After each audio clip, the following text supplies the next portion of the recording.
اس سلسلہ مجددین کی پہلی کڑی ہے حضرت عمر بن عبدالعزیز رحمت اللہ علیہ، جنہیں ہمارے ہاں 5واں خلیفہ راشد بھی کہا جاتا ہے۔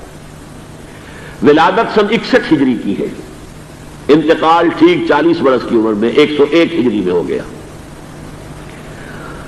خلافت صرف 2 سال حضرت ابوبکر کی طرح، سن 99 ہجری سے 101 ہجری۔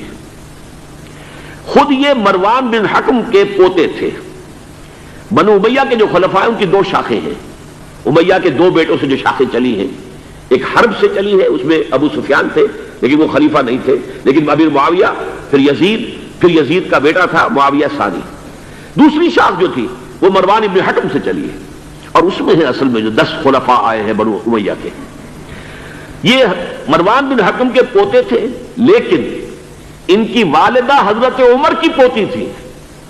یہ جو امتزاج ہوا ہے، یہ جو حضرت عمر فاروق رضی اللہ تعالیٰ عنہ کا خون ان کی رگوں میں پہنچا ہے، اور وہ بڑا مشہور واقعہ ہے، دلچسپ واقعہ ہے کہ حضرت عمر ایک روز اپنی رات کی گشت پر تھے، جو آپ خبر گیری کے لیے رات کو سفر کرتے تھے شہر کے اندر، تو آپ نے دیکھا small hours of the morning, صبح کا فجر سے کچھ وقت پہلے کا وقت ہوگا، ایک گھر میں سے آواز آ رہی ہے ماں بیٹی کی گفتگو کی۔ ماں نے کہا بیٹی بکریوں کا دودھ نکال لیا، دھو لیا؟ کہ ہاں امی۔ اچھا اس میں کچھ پانی ملا دو۔ انہوں نے کہا امی آپ نے سنا نہیں، خلیفہ نے منادی کرائی تھی کہ دودھ میں پانی ملانا غلط ہے، ہرگز کوئی پانی نہ ملایا جائے۔ ماں نے کہا کہ بیٹی خلیفہ یہاں کوئی موجود ہے، کوئی دیکھ رہا ہے، پانی ملا دو۔ بیٹے نے کہا کہ امی خلیفہ نہیں ہے، اللہ تو موجود ہے، اللہ تو دیکھ رہا ہے۔ حضرت عمر نے وہ بات سن لی، اس گھر کو آپ نے تاک لیا اور جا کے اپنے بیٹے عاصم سے کہا کہ وہاں رشتہ کر لو۔ وہ ہے لڑکی پھر جس کے نسل سے یہ حضرت عمر بن عبدالعزیز یہ پیدا ہوئے۔ تو یہ در حقیقت پوتی ہے حضرت عمر فاروق کی، ان کی والدہ ام عاصم، اور یہ خود پوتے تھے مروان بن حکم کے۔ اور جو 8واں خلیفہ تھا بنو امیہ کا سلیمان، اس کی وصیت کے مطابق یہ خلافت ان کو ملی تھی۔ اب آپ ذرا یہ سوچئے، جائزہ جو ہمیں آج لینا ہے، اس وقت تک دین کے اوپر کون سے گرد و غبار آئے تھے کہ جن کو حضرت عمر بن عبدالعزیز نے صاف کیا؟ ابھی 100 برس بھی نہیں ہوئے حضور کے انتقال کو، ابھی یہ 90 برس ہو گئے ہوں گے یا 80-85 برس ہو گئے۔ عقائد میں کوئی ٹیڑھ نہیں آیا، ابھی کوئی یونان کا فلسفہ نہیں آیا، ابھی کہیں کوئی منطق نہیں آئی، کچھ نہیں آئی، عقائد سیدھے سادہ جو عربوں کے تھے وہ ہے۔ اعمال میں بھی کوئی تبدیلی نہیں آئی، مسلمانوں کے اعمال اخلاق تقریباً وہی ہے، کچھ کمی ہو گئی، کچھ دنیا کی طرف زیادہ رغبت ہو گئی ہوگی، مال اور دولت دنیا سے زیادہ دلچسپی ہو گئی ہوگی بس، لیکن دینی اعتبار سے کوئی فساد، کوئی خرابی کوئی نہیں تھی۔ خرابی کہاں آئی تھی؟ نظام حکومت میں خرابی آئی تھی۔ یہ نظام حکومت کے جو سیلینٹ فیچرز ہیں، اس موضوع پر میں تذکرہ کرنا چاہتا ہوں کہ مولانا سید ابو الاعلیٰ مودودی کی جو کتاب ہے خلافت و ملوکیت، میں نے اس سے پہلے بھی ایک مرتبہ عرض کیا تھا، آج پھر دوہرا رہا ہوں۔ اس کتاب کے میں 2 حصے کرتا ہوں۔ پہلا حصہ اصولی مباحث پر مشتمل ہے کہ خلافت کسے کہتے ہیں، ملوکیت کسے کہتے ہیں، ان درمیان فرق کیا ہے، اور میں یہ سمجھتا ہوں کہ اس اعتبار سے اس کتاب کا یہ حصہ ماسٹر پیس ہے، بہت عمدہ۔ ویسے بھی آپ میں سے بہت سے حضرات کے علم میں ہوگا کہ میں یہ تسلیم کرتا ہوں کہ مولانا مودودی 20ویں صدی عیسوی کے سب سے بڑے مسلم پولیٹیکل سائنٹسٹ تھے۔ اسلام کے سیاسی نظام کو، دستوری نظام کو انہوں نے خوب سمجھا ہے، اور میں سمجھتا ہوں کہ علامہ اقبال نے جو چند اشارات دیے تھے اس پر پورا ایک نظام جو ہے دستوری اور سیاسی ڈھانچہ بنانا، یہ کام ہے مولانا مودودی کا۔ البتہ اس کتاب کا دوسرا حصہ کہ یہ جو خلافت سے ملوکیت کی طرف تبدیلی ہوئی ہے، اس کے اسباب کیا تھے، اس میں مولانا سے ٹھوکریں کھائی گئی ہیں۔ یہ تاریخ کا معاملہ اور فلسفہ تاریخ کا معاملہ ہے، یہ پولیٹیکل سائنس کا ایشو نہیں ہے۔ بہت بڑی غلطی ہے اس میں، بلکہ اس پہلو سے یہ کتاب کا یہ حصہ سخت گمراہ کن ہے۔ تو میں یہ دونوں باتیں ریکارڈ پر لے آنا چاہتا ہوں کہ اس کتاب کے اس دوسرے حصے کو میں بالکل اس سے اعلان برات کرتا ہوں، اور پہلے حصے کو ٹوٹلی اون کرتا ہوں۔ پہلے حصے میں انہوں نے جو چیزیں گنوائی ہیں کہ اسلامی نظام حکومت میں، اسلامی خلافت کے نظام میں کیا چیزیں ہوتی ہیں۔ نمبر 1 اللہ کی حاکمیت، کتاب و سنت کی بالادستی، ٹھیک، یہ تو یقیناً جیسے تھی ویسے ہی اب بھی تھی، لوگوں کی انفرادی زندگیوں میں اب بھی تھی، اور یہ کہ کم سے کم نظری طور پر حکومت کی سطح پر بھی یہ حکومت اللہ کی اور کتاب و سنت کی ٹوٹل بالادستی، اس کو تسلیم کیا جاتا تھا۔ فرق کہاں آیا؟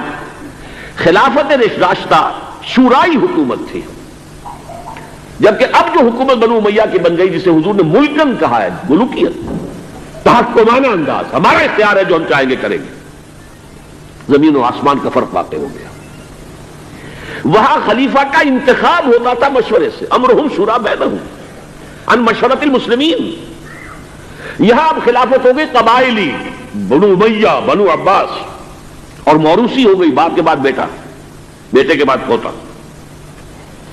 وہاں بیت المال مسلمانوں کی ملکیت، مسلمانوں کی امانت تھا خلیفہ کے پاس، اور خلیفہ کا حق اس میں صرف اتنا تھا جیسے کہ حضرت ابو بکر نے فرمایا، حضرت عمر نے فرمایا، اور یہی بات عمر بن عبدالعزیز نے کہی کہ جتنا حق کے قرآن نے دیا ہے کسی مسلمان کو، اگر اس کی زیر کفالت کو یتیم ہو، یتیموں کا مال بھی ہے، اس کی دیکھ بھال وہ کر رہا ہے، تو جو ولی ہے یتیم کا، اگر وہ غنی ہے تو اسے ایک پیسہ بھی لینا یتیم کے مال میں سے حرام ہے، لیکن اگر وہ خود محتاج ہے تو وہ ضرورت کے مطابق اس سے لے سکتا ہے، جتنا کچھ بھی ایک یتیم کا ولی یتیم کے مال میں سے لے سکتا ہے، اس سے زیادہ خلیفہ کے لیے بیت المال سے لینا جائز نہیں ہے۔ یہ معاملہ تھا ابو بکر صدیق کا، عمر فاروق کا، عثمان غنی کا، علی مرتضیٰ کا رضی اللہ تعالیٰ عنہ اجمعین۔ لیکن اب آ کر دور بنو امیہ میں یہ جو خزانہ تھا یہ ذاتی ملکیت بن گیا، جس کی بنا پر عیش و عشرت بھی ہوئی، اور داد و دہش، جس کو چاہا جو چاہا دے دیا، جس کو چاہا اشرفیہ بخش دی، جس کو چاہا جو ہے نواز دیا، جس کی چاہا وفاداری خریدنے کے لیے خزانے میں سے بیت المال میں سے پیسہ خرچ کر دیا۔ پھر عوام کے حقوق، یہ جو آپ کو ہیومن رائٹس کا تصور آج ملتا ہے دنیا میں، کسی شخص کو محض شبے کی بنیاد پر گرفتار نہیں کیا جا سکتا، اظہار رائے کی پوری آزادی ہے، ایک عام آدمی بھی خلیفہ وقت کو ٹوک سکتا ہے کہ یہ کرتا آپ کا کہاں سے بن گیا، یہ تو ان عمری چادروں کا بنا ہوا ہے کہ جو مال غنیمت میں آئی تھی، اور ہر مسلمان کو جتنا ٹکڑا بنا اس سے کرتا نہیں بنتا۔ آپ کا کرتا ہم دیکھ رہے ہیں، آپ نے اس کی عمری چادر کا بنا ہوا کرتا پہنا ہوا ہے، ہاؤ کم، کیسے بن گیا؟ آپ ہم میں ہے بھی طویل القامت انسان۔ اور حضرت عمر ناراض نہیں ہوئے کہ مجھ پر میرا ذاتی معاملہ ہے، بلکہ کہا حضرت عبداللہ ابن عمر سے اپنے بیٹے سے کہ بیٹے آپ آزاد کر دیں۔ ان کا کہ نہ میرا کرتا بن رہا تھا نہ ابا جان کے، میں نے اپنا حصہ جو ہے کپڑے کا وہ بھی ابا جان کو دے دیا۔ ان کا ٹھیک ہے، الآن نسمع و نطیع، جی اب فرمائیے ہم سنیں گے، اطاعت کریں گے۔ وہ حزب اختلاف کا وہ رول نہیں تھا کہ خواہ کچھ بھی ہو مخالفت کر دی۔ ایک بوڑھی عورت ہے وہ ٹوک رہی ہے، عمر تم کون ہوتے ہو ہمارے حق بہر کے اوپر حد بندی کرنے والے، سیلنگ اس سے زیادہ نہیں ہوگا، تم کون ہوتے ہو؟ اور آج میں تو اللہ نے قنطار کا لفظ استعمال کیا، ڈھیروں مال دیا ہو اگر مہر میں، تب بھی اگر طلاق دیتے ہو تو تم واپس لینے کے حقدار نہیں ہو۔ حضرت عمر نے تسلیم کیا کہ آج ایک عورت نے عمر کو دین سکھایا اور اپنا آرڈیننس واپس لے لیا۔ یہ نظام حکومت، یہ مساوات کے سفر کر رہے ہیں۔ بیت المقدس کا سفر کوئی 50-100 میل نہیں ہے، 700 میل کا سفر، نقو تقصیرہ کا سفر، اور ایک خادم، ایک اونٹ، اس پر باری باری بیٹھ رہے ہیں، اس لیے کہ 2 آدمی بیک وقت نہیں بیٹھ سکتے، سارا راشن بھی اسی اونٹ پر ہے۔ ایک منزل خلیفہ اوپر بیٹھے ہیں تو خادم جو ہے نکیل پکڑ کر آگے چل رہا ہے، اگلی منزل میں اب خادم اوپر بیٹھا ہے اور خلیفہ جو ہے نکیل پکڑ کے آگے چل رہا ہے۔ یہ مساوات، یہ تھی خلافت کا راستہ۔ ظاہر بات ہے کہ اب صورتحال تبدیل ہو گئی۔ پہلے ملک جو تھا وہ اللہ کا تھا، اب ذاتی جاگیر بن گیا، اور اس ذاتی جاگیر میں سے جاگیریں دے دی گئی اپنے خاندان والوں کو، بنو امیہ کو سب سے بڑھ کر، اپنے جو بھی اور وفادار ہیں، جو بھی اور حمایتی ہیں ان کو۔ اس کے علاوہ جس کے لیے حضور نے اسے ملکن عاظم کہا ہے، ملکن عاظم، عضا یعض کہتے ہیں دانتوں سے کاٹنے کو، کاٹ کھانے والی، کٹکھنی، جیسے کاٹ کھانے والا کتا ہوتا ہے، کٹکھنا کتا، تو یہ کٹکھنی ملوکیت، اس کے لیے نوٹ کیجئے اسی دور میں حضرت عمر بن عبدالعزیز سے پہلے اسی دور بنو امیہ میں سانحہ کربلا ہوا، عظیم ترین سانحہ۔ پھر واقعہ حرہ ہوا، 3 دن تک مدینے کو حلال کر دیا گیا فوجیوں کے لیے، جس طرح چاہو لوٹو، جس طرح چاہو عصمت دری کرو، جو چاہو کرو، مال عزت سب تمہارے لیے جائز۔ مسلمانوں کے ہاتھوں ہوا یہ، اور مدینے کا ہوا، مدینے کا شروع ہوا۔ پھر اسی دور میں حضرت عبداللہ ابن زبیر کی شہادت ہوئی 73 ہجری میں۔ پھر حجاج ابن یوسف جیسا ڈکٹیٹر اسی دور میں تھا۔ سینکڑوں تابعین کو جس نے ذرا کوئی بات کہہ دی، جس کے بارے میں ذرا اندیشہ ہوا کہ یہ جو بھی اس وقت کی حکومت ہے اس کے خلاف کوئی بات کہہ رہا، گردن اڑا دو، کوئی پوچھ تاچھ نہیں، کوئی مقدمہ نہیں، وہ الزام لگا کر ثبوت کو دینے کی کوئی ضرورت ہی نہیں، سینکڑوں تابع۔ اسی دور حکومت میں محمد ابن قاسم جو یہاں ملتان تک چل کر آ گیا تھا رحمت اللہ علیہ، اور اب وہ ارادہ کر رہا تھا آزاد کشمیر کی طرف، پہاڑی علاقوں کی طرف جو ہے وہ فتح اور کشمیر کی طرف جانے کا، واپس بلا کر شہید کر دیا گیا۔ کیوں؟ بہت پاپولر ہو گیا تھا محمد ابن قاسم، ہندوؤں نے اس کے بت بنا کر اپنے مندروں میں رکھ لیے تھے پوجنے کے لیے۔ یہ تو اوتار ہے، در جوانی توبہ کردل سوائے پیغمبری، یہ نوجوان اور اتنا نیک، ان کے لیے تو کوئی قیاس کے قابل بات تھی نہیں۔ اوتار، وہ تو فوراً اوتار مانتے ہیں نا، پھر بت بنا کے مندروں میں رکھ دیے گئے۔ اندیشہ ہو گیا، ملوکیت کو ہمیشہ خطرہ ہوتا ہے، کوئی شخص ذرا پاپولر ہونے لگے تو کان کھڑے ہو جاتے کہ ہمارے لیے خطرہ بن جائے گا، لہذا شہید کر دیا گیا۔ موسیٰ ابن نصیر کے ساتھ یہی ہوا ہے، جن کے ایک جرنیل طارق بن زیاد نے عثمانیہ فتح کیا ہے، بوڑھے جرنیل کو بلا کر سارا دن دھوپ میں کھڑا رکھا گیا ہے، یہاں تک کہ وہ بے ہوش ہو کر گرا ہے، حالانکہ اس کی وجہ سے شمالی افریقہ کے بڑے علاقے فتح ہوئے، اور انہی کے جرنیل تھے طارق بن زیاد۔ یہ ہے وہ کاٹ کھانے والی صفت جو ہے ملوکیت کی، ملکن عابا۔ حضرت عمر بن عبدالعزیز نے کیا کیا؟ دیکھیے ان کا تجدیدی کارنامہ صرف 3 نکات پر مشتمل ہے، یہ میں بتا چکا ہوں آپ کو۔ ابھی نہ عقائد میں کوئی کجی آئی تھی، نہ اعمال میں کوئی خرابی آئی تھی، عوام کے حکومت کے نظام میں تبدیلی ہوئی تھی، اب موروثی ہو گئی تھی اور تحکمانہ ہو گئی تھی۔ خلیفہ جو ہے وہ موروثی یا نامزد ہوتا تھا، اور یہ جاگیر بن گئی تھی اپنی ذاتی بیت المال۔ انہوں نے 3 ہی کام کیے۔ نمبر 1، ان کو خلافت ملی تھی اصل میں سلیمان جو ان سے پہلے خلیفہ تھے ان کی وصیت کی بنیاد پر، لیکن یہ احتیاط کر لی گئی تھی کہ اگر کہیں یہ وصیت پہلے لوگوں کے علم میں آ گئی تو شاید لوگ بغاوت کریں اور حضرت عمر بن عبدالعزیز کو گوارا نہ کریں۔ لیکن یہ کہ انہوں نے یہ کیا جو اس وقت کے ذمہ دار لوگ تھے کہ پہلے وصیت لا کر وصیت پر بیعت لے لی گئی کہ یہ وصیت ہم تسلیم کریں گے۔ ابھی سلیمان کے انتقال کی خبر بھی نہیں دی گئی، اسے بھی چھپا کر رکھا ہوا تھا۔ اس کے بعد وصیت کھولی گئی اور حضرت عمر بن عبدالعزیز، اور اعلان کیا گیا کہ سلیمان کا انتقال ہو گیا، تب لوگوں نے بیعت کری، کیونکہ بیعت تو کر چکے تھے، وصیت کی بیعت کر چکے تھے۔ اس وصیت میں سے عمر بن عبدالعزیز برآمد ہو گئے تو بیعت خود بخود ہو گئی۔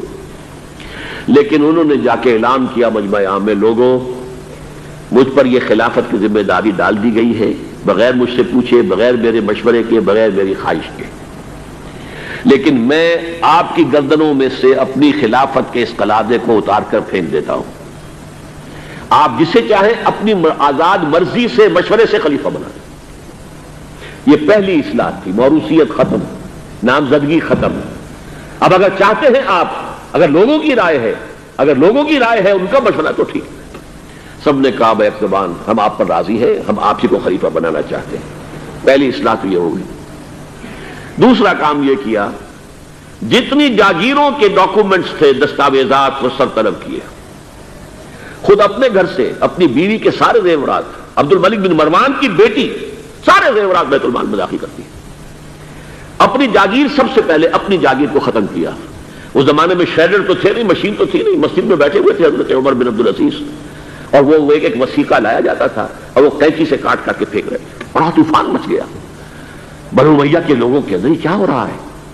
ایک وفد بھی آیا کہ دیکھیے آپ اپنے سے پہلے لوگ جو کچھ انہوں نے کیا تھا، آپ اب جو چاہیں آپ کریں، لیکن پہلے جن لوگوں نے جو کچھ کیا ہے اس کی نفی تو نہ کیجیے۔ حضرت عمر بن عبدالعزیز پوچھتے ہیں دیکھو اگر تمہارے پاس ایک فرمان ہو امیر معاویہ کا اور ایک ہو ان کے بعد کسی چوتھے پانچویں پشت کے اندر آنے والے کا، تو کس کے فرمان کو زیادہ اہمیت ہوگی؟ سب نے کہا امیر معاویہ کے فرمان کی زیادہ اہمیت ہوگی۔ تو فرمایا پھر میرے پاس فرمان جو ہے وہ امیر معاویہ سے بھی بہت پہلے کا ہے، میرے پاس اللہ کی کتاب ہے، قرآن ہے، میں اس کی منہ سے طے کر رہا ہوں، لہذا ہو جائے کموٹ میں، کوئی ناراض ہوتا تو ہو۔ ساری جاگیریں ختم کر دی۔ نمبر 3 واقعہ یہ ہے کہ خود اپنی زندگی کے اندر جو اسرت اور جو تنگ دستی اور جو سادگی اختیار کی ہے، میں سمجھتا ہوں غالباً اس میں وہ حضرت ابوبکر حضرت عمر کو بھی مات دے گئے ہیں رضی اللہ تعالیٰ عنہ۔ حالانکہ بڑے ہی ایک تو حسین اور جمیل انسان تھے، خوش شکل، خوش لباس، شہزادے تھے، گورنر بھی رہے تھے، پھر ان کے والد جو ہے طویل عرصے تک مصر کے گورنر تھے، وہاں ان کی پرورش ہوئی تھی گورنر کے بیٹے کی حیثیت سے، اعلیٰ لباس پہنتے تھے، خوشبو کے اندر اس طریقے سے بسا ہوا کہ جہاں سے گزر گئے پورا راستہ معطر ہو جاتا تھا۔ لیکن اب اچانک جو آیا ہے، جیسے ہی یہ بیعت ہوئی ہے خلافت کی، ان کی اہلیہ کہتی ہیں، حضرت فاطمہ ان کا نام تھا، کہ آ کر بیٹھ کر اور مصلے پر رونا شروع کر دیا۔ میں نے پوچھا کیوں، کیا ہوا؟ کہ یہ جو بوجھ مجھ پر آن پڑا ہے، یہ ذمہ داری۔ رونا شروع کیا، اور اس کے بعد واقعہ یہ ہے کہ انہوں نے ذاتی زندگی میں کپڑا صرف ایک جوڑا، دو بھی نہیں، جمعے کے لیے بھی اس کے دھو کر سوکھنے کے لیے انتظار کرنا پڑتا تھا، تب جا کر پہن کر اس کو جمعے میں جاتے تھے۔ ایک دفعہ آئے ہیں، اپنی بچیوں سے گفتگو کر رہے تھے، تو بچیوں کو دیکھا عجیب حال ہے کہ وہ جو بھی بات کرتی ہے پھر اپنے منہ پر ہاتھ بھی رکھ لیتی۔ پوچھا کیا سبب ہے؟ کہنے لگی آج ہم نے صرف پیاز سے روٹی کھائی ہے، ہمارے منہ سے بدبو آ رہی ہوگی، ہم نہیں چاہتی کہ آپ کو اس بدبو سے تکلیف پہنچے۔ حضرت عمر رونے لگے، لیکن کہا انہوں نے کہ میری بیٹیوں، کیا تم یہ پسند کرو گی کہ تمہیں دنیا کی نعمتیں ملے اور عیش ہو اور تمہارا باپ جہنم میں جائے؟ ان بچیوں نے بھی رونا شروع کر دیا۔ سارے زیورات ختم، اپنی جاگیر ختم۔ وہ آپ نے پڑھے ہوں گے واقعات کہ اگر چراغ بھی ہے رات کو، سرکاری کام کر رہے ہیں، تو وہ جو بیت المال کے تیل سے جو جلنے والا چراغ ہے وہ روشن ہے۔ خادم نے آ کر کوئی گھریلو بات کرنی چاہیے تو کہا پہلے چراغ گل کر دو پھر بات کرو۔ ذاتی بات ہو رہی ہو تو سرکاری جو تیل کا چراغ ہے وہ نہیں جلے گا۔ میں یہ سمجھتا ہوں، میں علی وجہ البصیرت کہہ رہا ہوں کہ میرے نزدیک تو اس قدر شاید باریک بینی کی باتیں جو ہیں میرے علم میں نہیں ہے کہ حضرت ابو بکر اور حضرت عمر، اور پھر یہ کہ وہاں کوئی ایسا کنٹراسٹ، سائملٹینیس کنٹراسٹ نہیں تھا، اس لیے کہ حضور کے ساتھ جد و جہد کرتے ہوئے ان کی زندگیوں میں پہلے بھی فقر اور ساری اختیاری فقر کی کیفیات تھیں۔ یہاں تو اچانک ہوا ہے کہ اس سے پہلے ایک بہت خوش باش، خوش لباس، خوش شکل، بہت ہی ہر طرح کے ناز و نعم کے اندر پڑا ہوا انسان، شہزادہ، اچانک بوجھ آیا ہے تو زندگی کے اندر انقلاب آ گیا۔ یہ ہے خلیفہ اول، خلیفہ خامس ان کو کہا جاتا ہے، خلافت راشدہ میں شامل کیا جاتا ہے، اور یہ ہے سلسلہ تجدید خلافت کی پہلی کڑی، اور اس کو ہم کہیں گے یہ تجدید کامل تھی، کیونکہ ابھی خرابی آئی ہی صرف نظام حکومت میں تھی، اسی کو آپ نے درست کر دیا۔ یہ دوسری بات ہے کہ یہ بہت شارٹ لیوڈ رہی ہے، بات آگے نہیں چلی ہے، ان کو زہر دے دیا گیا، اس لیے کہ یہ بات زیادہ قابل برداشت نہیں تھی بنو امیہ کے پورے خاندان کے لیے، قبیلے کے لیے۔ انہیں گمان غالب یہی ہے کہ زہر دے کر جو ہے انہیں شہید کیا گیا، لیکن بہرحال یہ پہلی کڑی ہے عمر بن عبد العزیز رحمۃ اللہ علیہ۔ کمایا